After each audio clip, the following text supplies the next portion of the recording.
নমস্কার, রান্নাবাটি চ্যানেলে সকলকে স্বাগত।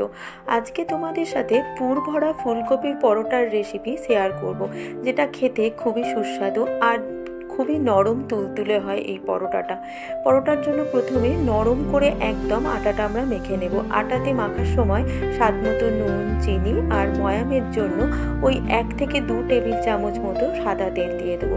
তার একটুখানি জোয়ান হাতের উপরে দিয়ে দিলাম। এবার একদম নরম করে আটাটা মেখে 10 মিনিটের জন্য রেস্টিংয়ে রাখবো। এবার ফুলকপি, পেঁয়াজ আর রসুন গ্রেটারের সাহায্যে একদম মিহি করে গ্রেট করে নেব।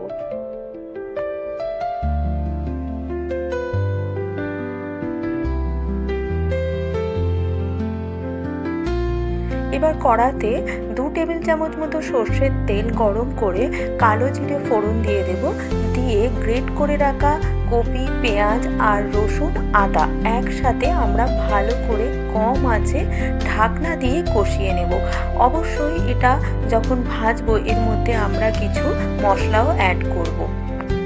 স্বাদ মতো নুন আর চিনি, সঙ্গে একটুখানি গরম মশলার গুঁড়ো, কাশ্মীরি লঙ্কার গুঁড়ো, হলুদ আর একটা ভাজা মশলা করেছিলাম সেটা আমি দিয়ে দিলাম। অল্প একটু ধনে আর জিরে গুঁড়োও দিয়ে দিলাম।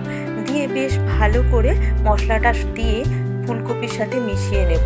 এখানে কোনো রকম জল আমরা দেব না।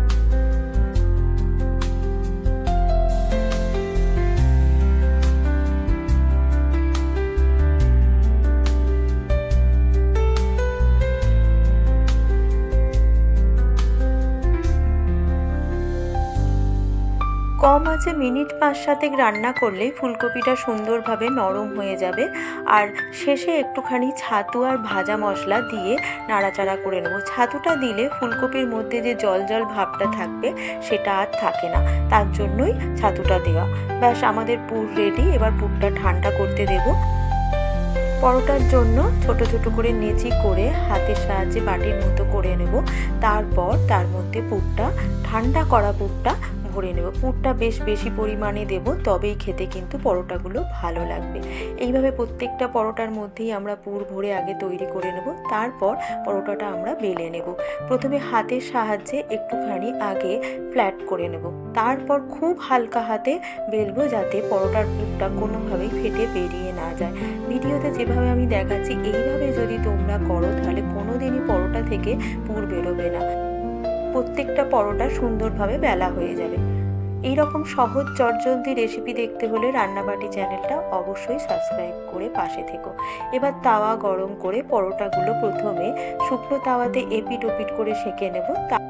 সেঁকে নেওয়ার পর অল্প করে তেল দিয়ে ভালো করে লাল লাল করে ভেজে নিলেই তৈরি হয়ে যাবে ফুলকপির পরোটা। খেতে খুবই সুস্বাদু হয়। আর শীতের সিজনে টাটকা ফুলকপি দিয়ে এই পরোটা একবার হলে তো বানানো অবশ্যই চাই। সকালের জলখাবারে অথবা বাচ্চাদের টিফিনে এই পরোটা দিলে সবাই খুব পছন্দ করবে। আর আমি এখানে রায়তা দিয়েই পরিবেশন করেছিলাম, তবে তোমরা চাইলে ধনেপাতার চাটনি বা কাসুন্দির সাথেও পরিবেশন করতে পারো।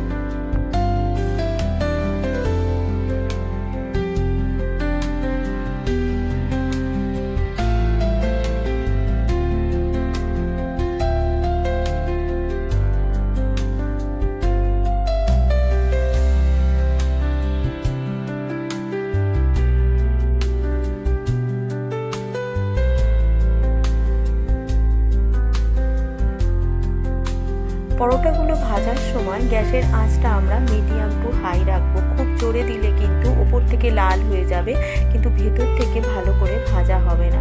আমাদের বাড়িতে সবাই বেশ লাল লাল করে ভাজা পরোটাই পছন্দ করে।